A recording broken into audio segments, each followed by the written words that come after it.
देखो ऐसा है, दाएं देखें बाएं देखें, बीच न देखे कोई, जहां से आवन जावन लगा, बिरला देखे कोई। सारा संसार बाईं तरफ को है।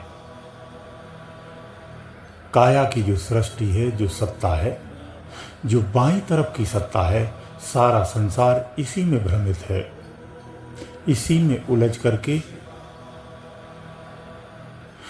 खुद को भटकाए हुए है।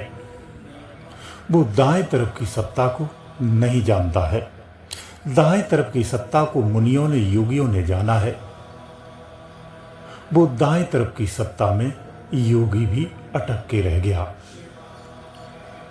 यानी एक तरफ योगी है और दूसरी तरफ संसारी है। मध्य के मार्ग को छोड़ करके दोनों अपनी अपनी पावर में लगे हुए हैं। योगियों ने सिद्धियों को प्राप्त किया है, उन सात्विक शक्तियों को प्राप्त कर लिया है, स्वयं को श्रेष्ठतम अवस्था में स्थापित कर लिया है, लेकिन उन्होंने भी संसार को नहीं त्याग पाया। वो भी इसी संसार में कहीं न कहीं दिव्य की उस परम सत्ता को प्राप्त न करते हुए मध्य में ही अटक कर रह गए हैं। संसार से तो अपने आप को उन्होंने ऊपर उठाया है, परंतु अधर्म में अटक गए हैं। वो पूरी तरह से ऊपर नहीं पहुंचे हैं, शिखा तक नहीं पहुंचे हैं। उन्होंने शिखा को भी जाना है, उसका परिचय जाना है, लेकिन प्राप्त नहीं कर पाया। शक्तियों का प्रभाव, शक्तियों का जो तेज है, वो इस तरह से हमें प्रभावित करता है। बहुत कम लोग होते हैं जो बाएं शक्तियों को त्याग करके दाएं तरफ की सत्ता को हासिल कर पाते हैं, अन्यथा बाएं शक्तियों में ही सारा जीवन गुजार देते हैं। वो इन्हीं सिद्धियों को प्राप्त करके इन्हीं में उलझे रहते हैं। सारा खेल मध्य में है। मध्य से ही आने वाली जो आकाशवाणी है, जो योगी, जो विवेकी उस आकाशवाणी को पकड़ लेता है, उस आकाशवाणी को पहचान लेता है, वो ओम रूपी सत्ता को प्राप्त कर लेता है। वही उस सत्य को जान पाता है कि काया और माया में क्या भेद है, अन्यथा समझ में आता नहीं है।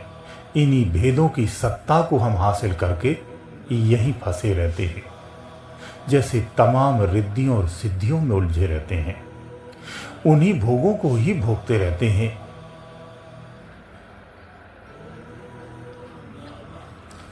पिंड के मध्य में एक ऐसा मार्ग है जो दाएं और बाएं दोनों से भिन्न है। जो इस मार्ग को चुनता है, वो चाहे बाएं तरफ हो चाहे दाईं तरफ हो, उससे त्याग करके ही, यानी उस क्षेत्र को त्याग करके मध्य में आ खड़ा होता है। जो मध्य में आ जाता है, फिर उसे दाएं और बाएं नहीं जाना पड़ता है। जो रास्ते में दाएं चले जाते हैं या बाएं चले जाते हैं, वो फिर ऊपर क्षितिज से भटक जाते हैं। सतगुरु नित्यक्षण कहता है कि मध्य में आ जाओ, मध्य से ही आप क्षितिज को प्राप्त करेंगे। दूसरा कोई दुनिया में मार्ग है नहीं, दूसरा कोई दुनिया में ऐसा ज्ञान नहीं है जो इस मार्ग के परे बताता हो। अंत में आपको यही मार्ग पर ही आना है, इसी मार्ग को ही चुनना है। जब तक नहीं चुनोगे, तब तक आप हंस बनेंगे, योगी बनेंगे, संसारी बनेंगे, पता नहीं क्या क्या बनेंगे। ऐसे ही बनते आए हैं और बनते रहेंगे। मध्य में जो आ जाता है, सतगुरु उसे खींच लेता है। मध्य में जो आ जाता है, वही शिखर को छू लेता है, शिखर पे पहुंच जाता है, वही शहंशाह कहलाता है। ध्यान की जो 3 अवस्थाएं हैं, वो नीचे और 3 ऊपर। इन 6 अवस्थाओं के बाद भी जो 7वीं अवस्था है, इन 6 के परे की अवस्था है। पहले निचले सफ़र करना होता है, जहाँ से दाएं और बाएं दोनों का त्याग करना होता है। मध्य में आकर के 7वें अंक को प्राप्त कर जाता है, 7वीं सत्ता को प्राप्त कर जाता है, 7वें लोक को प्राप्त कर जाता है। ये आपकी ही भाषा में आपको समझाने का एक प्रयास है। अगर बाईं सत्ता में रहेंगे तो भूत, प्रेत, प्रेत, पिशाच, नर, नाग, किन्नर ये सब आपको पीड़ित करेंगे या आप इनसे पीड़ित रहेंगे। जो बाईं सत्ता है, बाईं सृष्टि है, लेफ्ट साइड की जो सृष्टि है, ये सत्ता पूरी माया स्वरूप है। माया सूक्ष्म स्थूल दोनों रूप में सदृश्य है। लेकिन जो दाईं तरफ की सत्ता है, इसमें भी माया है, लेकिन इसमें माया केवल सूक्ष्म रूप में है, स्थूलवत नहीं होता है। यहाँ केवल और केवल सूक्ष्मवत ही है। अदृश्य सत्ता माया की है। जो बाएं को त्यागता है वो मध्य में न रह करके दाएं में चला जाता है, और जो दाएं में एक बार चला गया है उसे वापस मध्य में आना बहुत मुश्किल होता है। बहुत कठोर मेहनत करनी होती है, क्योंकि विवेकी जब भटकता है तब कठिन हो जाता है उसका सतमार्ग पर आना, क्योंकि वहाँ पर समझाइश की भी गुंजाइश खत्म हो जाती है। समझाना भी संभव नहीं होता है, वो इस समझ के भी परे जा चुका होता है। संसार में तमाम मुनि ऐसे हैं, तमाम सिद्ध ऐसे हैं, तमाम हंस अवस्था में ऐसे हैं जो अभी ऐसे ही अटके हुए हैं, इसी तरह से ही लटके हुए हैं। वो संसार में श्रेष्ठतम अवस्था को प्राप्त हैं, पूजे जाते हैं, लेकिन परम सुख की प्राप्ति उन्होंने नहीं की है, वो उससे वंचित रह चुके हैं। इस मध्य क्षेत्र को नाम रूपी बैसाखी से चढ़ना होता है। नाम रूपी बैसाखी से चढ़ते हुए उस अनामी तक पहुंच जाते हैं और ये नाम भी समाप्त हो जाता है।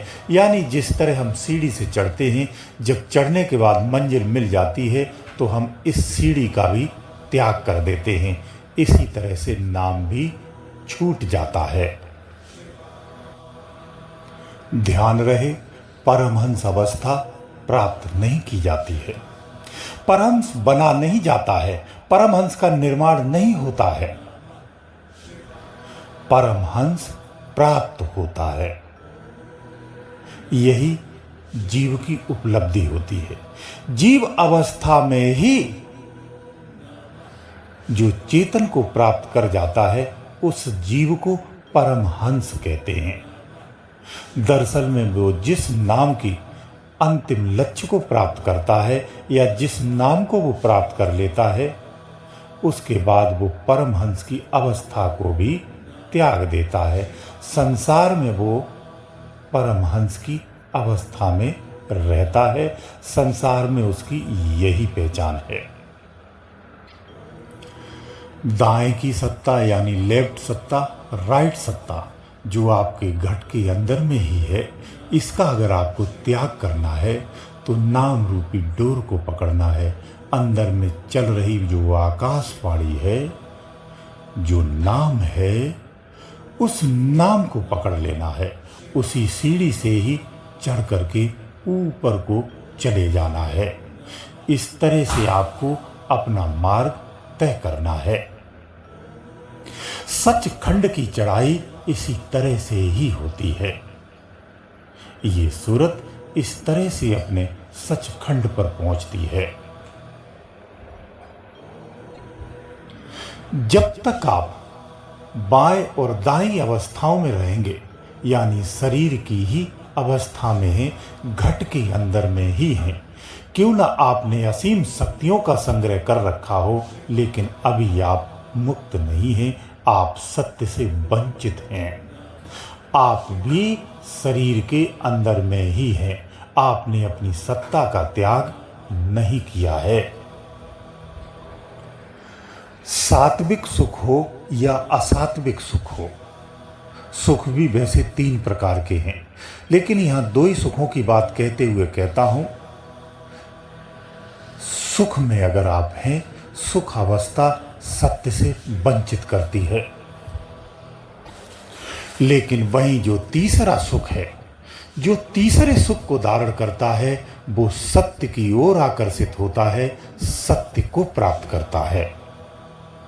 इसलिए सात्विक और असात्विक सुखों में हमें नहीं फंसना चाहिए, लेकिन सत्य तो यही है, सारा संसार इन्हीं 2 सुखों में फंसा होता है और इन्हीं सुखों की प्राप्ति के लिए ही रोज संघर्ष करता है। अगर तनिक भी गहराई से सोचेंगे तो आपको कहीं नहीं जाना है। ये सारे रहस्य, ये सारी सच्चाई आपके भीतर में ही है, सारा सत्य भीतर में है, इसलिए कहीं भटकने की आवश्यकता कदापि नहीं है। संसार में आप जहां भी भटकते हैं, वहां वो सत्य प्राप्त नहीं हो सकता है जिसकी आपको तलाश है। वो सत्य भीतर से ही प्राप्त होता है, अंदर से ही उसका मार्ग है। हमें उसी पर फोकस करना चाहिए, रोज इसी की ही धारणा रख करके जीना भी चाहिए। गुरुदेव दयालु।